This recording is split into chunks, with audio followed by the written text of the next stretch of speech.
안녕하세요, 이원복입니다. 오늘은 그 황제라는 거에 대해서 얘기를 하겠습니다. 그 황제가 다 옛날 얘기죠. 지금 무슨 황제가 있어요? 황제라는 것은 그 전제 조건이 제국이 있어야 된다는 거 아닙니까? 제국, 엠파이어가 있어야 되고, 그 다음에 엠파이어의 제일 높은 사람이 황제라네요.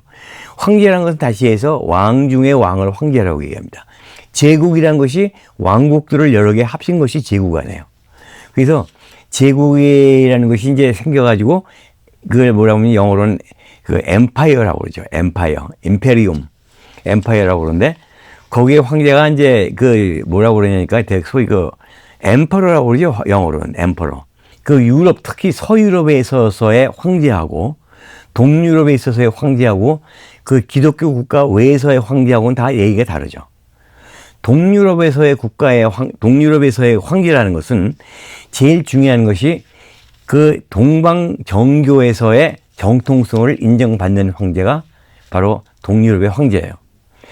이 동유럽의 황제가 둘 있었는데 그게 뭐냐면 러시아의 황제, 러시아의 짜르가 있었고, 짜르란 말을 제일 먼저 쓴 것은 불가리아입니다. 불가리아가 13세기에 불가리아 왕국이 있었는데 그때 불가리아 어느 왕이 자기는 왕국이 아니라 제국이다 해서 불가리아 제국을 선포하고, 그리고 세자르, 카이사르 말이 그 슬라브어화된 이 짜르라는 말을 제일 먼저 쓴 게 이제 바로 이 불가리아예요. 불가리아에서 쓰고 그 다음에 러시아에서 짜르를 썼는데 불가리아 제국은 옛날 옛적에 망해버렸고, 그리고 이 짜르가 러시아에서 쭉 썼는데 그냥 말만 짜르였지 정통성 있는 건 아니었어요. 근데 이 러시아에서 그 짜르라는 말이 황제로서의 정통성을 갖게 된 게 뭐냐면 여기서 몇 번 말씀드린 것 같은데 1453년에 콘스탄티노플이 멸망을 하죠. 다시 얘기해서 동로마 제국이 멸망을 합니다. 동로마 제국이 멸망을 하면은 동방정교가 전부 이제 거기선 사라진다는 얘기죠. 이슬람으로 변한다는 얘기죠. 그래서 동방제국의 종주국이었던, 그러니까 동방정교의 종주국이었던 콘스탄티노플이 함락되자 마지막 황력, 그러니까 황위 계승권을 받은 그 팔라올로기나, 조피 팔라올로기나라고 하는 그 황력, 그러니까 콘스탄티노플의 황제의 조카딸이 아들이 없어가지고 콘스탄티누스 11세 조카딸이 로마로 도망가서 이 로마 교황이 이 여인을 소피를 갖다가 누구랑 결혼시키냐면 러시아 짜르 이반 3세하고 결혼시켜요. 그래서 이 소피 팔라올로기아가 이반 3세와 결혼함으로 해서 이반 3세는 뭘 얻느냐? 이 망한 동로마 제국의 정통성을 가져가죠. 정통성, 황녀가 될, 여황제가 될 여자가 가지고 온 동로마 제국의 정통성, 그리고 동방정교의 제일 높은 정통성을 다 가졌기 때문에 러시아에서는 짜르가 동방정교의 최고위와 그 황제 자리를 두 개를 다 차지하는 거죠. 이렇게 됨으로 해가지고 이 동방정교가 있는 이 동유럽에서는 이 짜르가 하나밖에 없어요. 러시아 짜르. 근데 그 짜르는 그 러시아 혁명으로 없어져 버렸죠. 그리고선 이쪽에서는 짜르가 없습니다. 그리고 이제 서로마에서는 여러 가지가 있습니다. 제일 먼저 서유럽에서는 황제라는 명칭을 쓸 수 있는 사람이 누구냐니까 바로 고대 로마 제국의 정통성을 이어받은 사람. 그리고 이어받았더라도 로마 교황의 인정을 받은, 그리고 그 로마 교황의 축복을 받은, 인준을 받은 그 사람만이 황제라는 이름을 쓸 수 있어요. 그렇다면 교황이 물론 옛날에는 폼이었겠지만은 고대 로마 제국 시대 때는 당연히 카이사라고 했고, 그다음에 쭉 있었죠. 근데 462년인가 그때 이 서로마 제국이 멸망하지 않습니까? 이게 황제가 없어졌죠. 그러면 모든 정통성은 동로마 황제가 가지고 있는데, 그때 이제 이 그때 이탈리아의 로마는 그 바티칸이 있었고, 그때 그 로마 교황이 있었지만 완전히 무주공산이 아니었습니까? 황제가 없는. 그러면서 이제 소위 이 많은 왕국들이 있었고, 프랑크 왕국을 비롯한 그 큰 왕국들이 쭉 있어가지고서 이제 쭉 커가는데, 나중에 드디어 이 왕국들이 크다 보니까 이제 우리 로마 제국을 부활시켜야 되겠다. 그래서 서기 800년에 그 소위 유명한 샤를마뉴, 카를 대제, 카를로스 마그누스라고 하는 카를 대제를 갖다가 교황이 인정을 해서 서로마 제국 황제로 인정을 합니다. 932년인가 그때 그 오토 대제라고 하는 프랑크 왕국의 왕을 그 로마 교황이 당신은 진정한 로마 제국의 왕이요. 근데 그 로마 제국이 그냥 로마 제국이 아니라 신성 로마 제국이라고 해서 신성 로마 제국이라는 것이 등장하게 되고 신성 로마 제국의 황제가 드디어 다시 등장하게 되는 것입니다. 그렇다면은 이 전체 이 서유럽에서는 신성 로마 제국의 황제가 진정한 황제예요. 진정한 황제. 근데 나중에 역사를 보면은 프랑스 제국이 생기고 스페인 제국도 이따가 없어지고 그다음에 독일 제국이 생기고 영국 제국도 있잖아요. 이게 도대체 뭐냐 이거예요. 근데 스페인 제국은 카를로스 1세라고 하는 스페인 왕이 그때 신성 로마 제국을 겸했거든요. 이때 그 카를로스 1세가 오스트리아에서는 카를로스 5세예요. 같은 사람인데. 그래서 오스트리아의 왕, 스페인의 왕을 겸하고 그다음에 신성 로마 제국의 황제를 겸했기 때문에 카를로스 5세가 신성 로마 제국의 황제를 겸했는데 그 아들이 그 신성 로마 제국이 죽으면서 이 제국을 둘로 가르죠. 너무 커가지고 평생을 전쟁만 하다 보니까 안 되겠다 싶어가지고 이 스페인하고 네덜란드는 아들인 펠리페 2세한테 주고 그 다음에 오스트리아와 그 나머지 로마 제국, 이 신성 로마 제국은 페르난도 2세라고 하는 자기 동생한테, 페르디난도 2세는 자기 동생한테 줍니다. 그래서 신성 로마 제국의 정통성은 오스트리아가 가져가요. 그래서 오스트리아 제국이 신성 로마 제국을 쭉 가죠. 쭉 가는데, 그 다음에 제국이 등장하는 것이 나폴레옹이 등장을 합니다. 나폴레옹이 등장을 해가지고, 그 다음에 오스트리아를 밟아버리죠. 무력으로 밟아버리고 1804년에 프랑스 제국을 선언을 합니다. 제국을 선언하고 자기를 스스로 나폴레옹 1세라고 황제로 등극을 합니다. 그 근거가 뭐냐? 이게 뭐냐니까 우리가 지금 보면 신성 로마 제국의 황제가 지금 오스트리아의 황제 왕으로 되어 있는데 이거 가짜다. 이것은 우리의 진정한 신성 로마의 제국의 정통성은 프랑크 왕국에서 왔다 이거죠.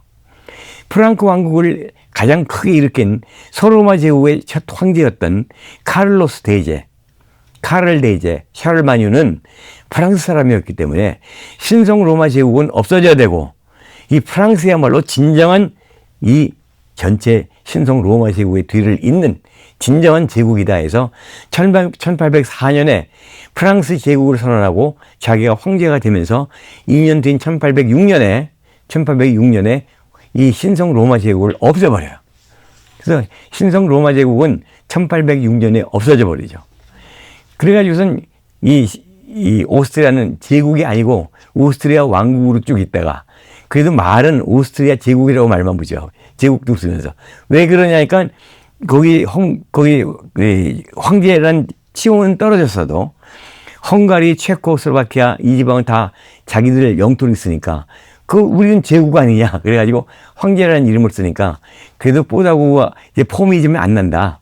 해가지고 1867년에 그 헝가리하고 합쳐가지고 소위 헝가리 왕국과 오스트리아 제국을 합쳐가지고 K&K, 그러니까 독일 말로 하면 카이저라이히, 제국하고 임페리움, 그 다음에 퀸익스라이히, 왕국하고 킹덤, 왕국하고 제국을 합쳐가지고 소위 이 오스트리아 헝가리 제국을 만드는 거죠.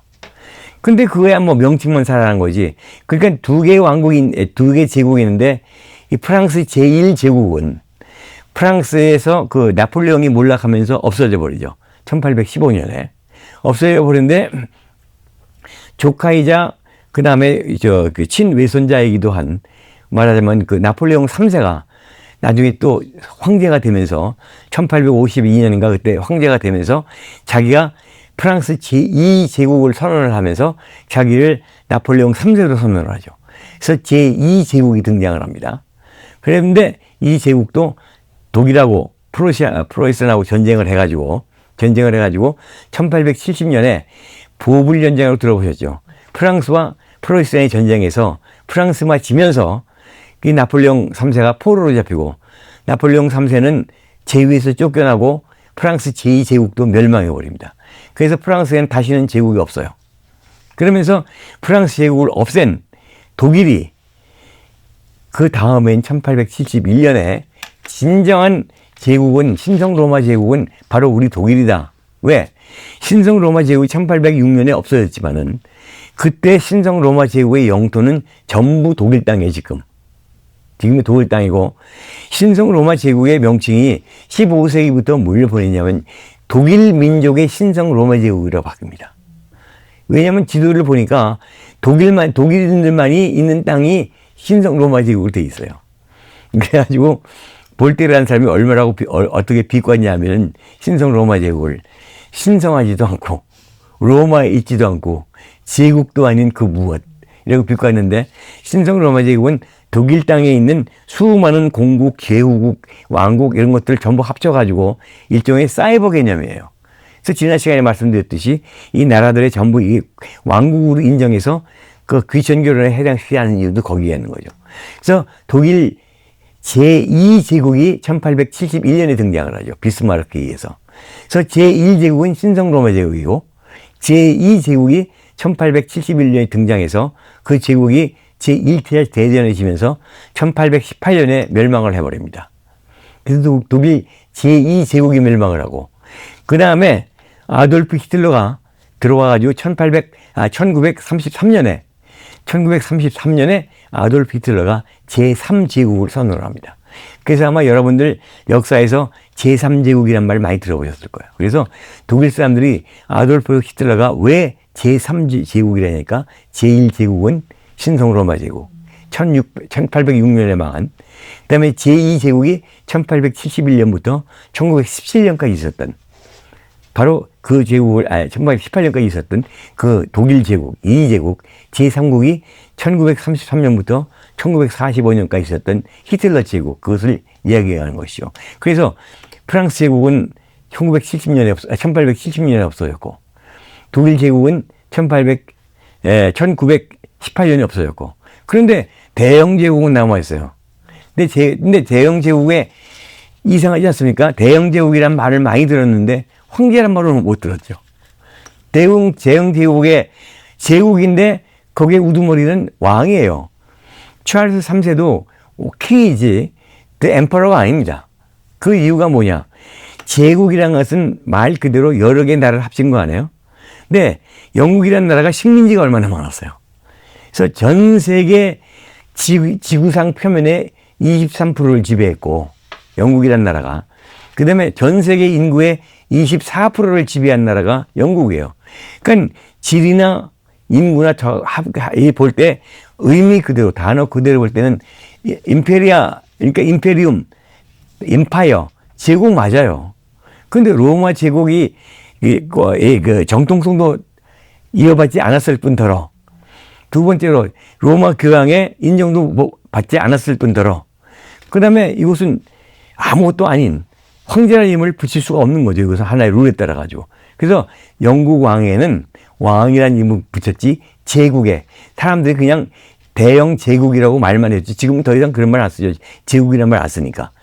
없어지잖아, 제국이. 제국이 완전히 없어진 것은 1918년 1차 대전이 끝나면서 모든 제국이 다 없어졌죠. 가장 먼저 독일 제국이 없어졌죠. 러시아 제국이 없어졌죠. 그 다음에 오스만 제국도 없어집니다. 그런데 영국 제국만 아직 남아있죠. 말만 그렇게 남았는데 오늘날에 영국 제국이란 말 안 쓰고 브리튼 왕국과 북아일랜드란 말을 쓰죠. 그런데 영국은 과거에 제국이었는데 황제가 없는 제국이었다는 얘기죠. 여기서 끝내겠습니다.